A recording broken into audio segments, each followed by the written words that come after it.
There was a time when even the sun cast a shadow. From the radiance of Surya and the devotion of Chaya was born a child unlike any other, dark as the void, yet burning with the fire of truth itself. But light could not accept what it could not understand. Surya turned away from his own blood, and the heavens whispered, "A curse has been born." Rejected by the Father of Light, the child grew beneath the gaze of darkness, fed not by affection, but by penance, by fire, by divine endurance. When Mahadev heard the cry of that forsaken soul, he did not turn away. He blessed him, and from that blessing emerged a force that would change destiny itself. Neither God nor demon, neither feared nor love, but inevitable. His sight could strip away illusion. His gaze could bend the proudest of gods. He is the reminder that even creation must answer for its deed. He is not the destroyer, he is the judge. This is the birth of Shani, the eye of karma. In the endless blaze of the heavens, where even the gods avert their gaze, dwelled the sun, Surya, the eternal eye of truth. His brilliance nourished worlds, but it also burned those who came too close. When Surya took Sanjana, daughter of the divine craftsman Vishwakarma, as his queen, creation itself paused. For in their union lay the promise of radiance and life. Yet the very light that sustained the cosmos became her torment. Sanjana could not bear the unending blaze. Every touch, every glance felt like fire upon her skin. So in a moment between breath and despair, she sculpted her shadow, a reflection of herself, calm, loyal, obedient, born from her yearning to escape. Her name was Chaya. While Sanjana fled to the mountains of meditation, Chaya remained, a silent echo fulfilling her duties. But the shadow was not empty. She felt, she loved, and in her heart a storm began to stir, the desire to exist. She turned to Mahadev. In the darkness beneath the crescent moon, she knelt before him. Her tears fell upon the cold earth, tears not of flesh but of longing. "O Lord of all that is real and unreal," she whispered, "grant me truth within this illusion." And Shiva, who sees beyond form, blessed her with being. From that divine fire and shadow, Shani was born. His skin, dark as the void between stars, his gaze, calm as still time. He was born of light and shadow, but the world saw only darkness. When Surya beheld him, fury eclipsed reason. "How can my seed bear such gloom?" he thundered, and in that rejection, a cosmic wound was carved. A mother wept, a child was scarred, and destiny quietly turned toward vengeance, karma, and cosmic balance. Abandoned by the light, Shani grew beneath the shadow of silence. No golden palace, no father's embrace, only his mother, Chaya, and the vast, unfeeling sky above. Yet, from that silence came strength.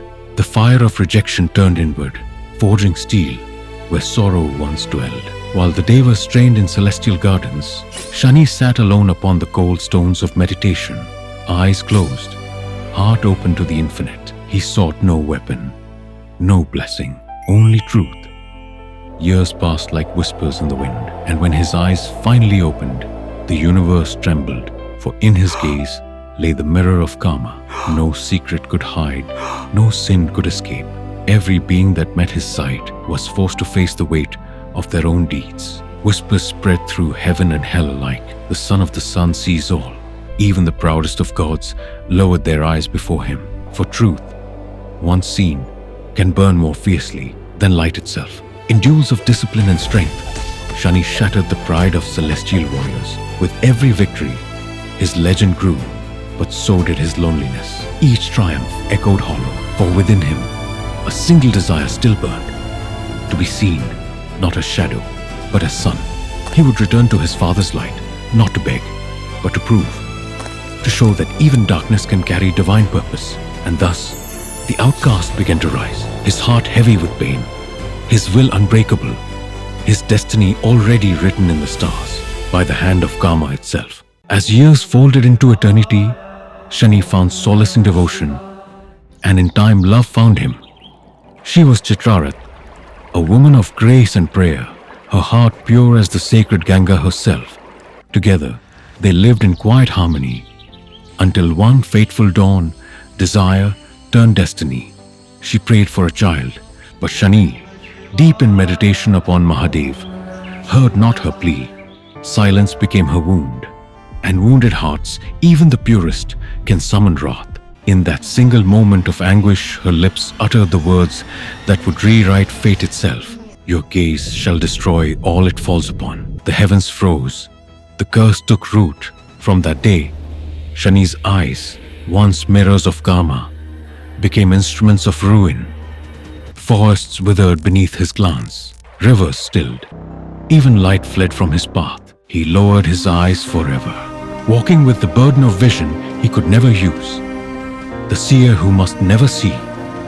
The judge who must live blind. Whispers reached the realm of Surya. And when father and son met once more, instead of compassion came humiliation. Mocked before the devas, the wound of rejection split open once again. And this time, the heavens paid the price. In rage, Shani's energy erupted like a cosmic storm. The skies darkened. Lightning screamed through the ether. Even Indra trembled. For this was not wrath. It was destiny reclaiming its balance. Amidst the storm, one truth echoed across the cosmos. Even gods cannot escape karma. Even light must bow before shadow. The quiet forest that had sheltered Shani for years was pierced by the blazing gaze of the sun. Surya, still unyielding, sought to humiliate his son once more. But the crows, the silent messengers of karma, rose to defend him, wings slicing the skies, cries echoing through eternity. Indra, ruler of the heavens, sensing chaos, descended with wrathful legions. The crows fell in waves, their sacrifice staining the air with grief. And in that loss, the dormant fire within Shani awoke. A storm unlike any before ignited the heavens. Lightning tore the sky, thunder shook the mountains. Even the stars seemed to bend under the weight of his gaze. Mounting the great Kakraj, the king of crows, Shani soared. Riding the storm, commanding the fury of the cosmos itself, he descended upon heaven, his wrath unleashed upon the proud. Indra fell before him. Surya reeled from the force of his eyes. The very skies cowered, oceans trembled, and darkness spread like a living shadow. Not for power, not for vengeance, but for the balance of dharma, for the truth of karma to stand unchallenged. In his fury, pain became justice, loss became power, and the heavens themselves learned to bow before the child born of shadow, the judge of the cosmos. The heavens shook, the cosmos trembled, yet the storm of Shani's fury would meet its reckoning. Mahadev, eternal and unyielding, descended. His presence alone stilled the winds, silenced the thunder, and brought the universe to a breathless pause. Shani, blinded by anger, struck with all the might of his gaze, but the third eye of Mahadev opened. A fire that pierced through rage, that cut through pride, that reflected the truth back upon him. Shani fell to the earth, weightless and broken, and in that moment of surrender, realization dawned. Not wrath, not revenge, but justice was his true path. Not anger, but wisdom, his ultimate power. Mahadev's voice rang through the cosmos, gentle yet infinite. Shani, you shall judge not by birth, nor by favoritism, but by karma itself. Your gaze shall see truth, your hand shall uphold dharma. From that blessing, Shani rose, not as an outcast, not as a shadow, but as the embodiment of cosmic balance. He was given Shani Lok, a realm where justice would dwell, impartial and eternal. He who was born from darkness became the light of justice. Fear not, Shani, fear your deeds. For even shadows serve the truth. And in that golden stillness, the heavens learned humility. The cosmos breathed once more, and the eye of karma watched over all.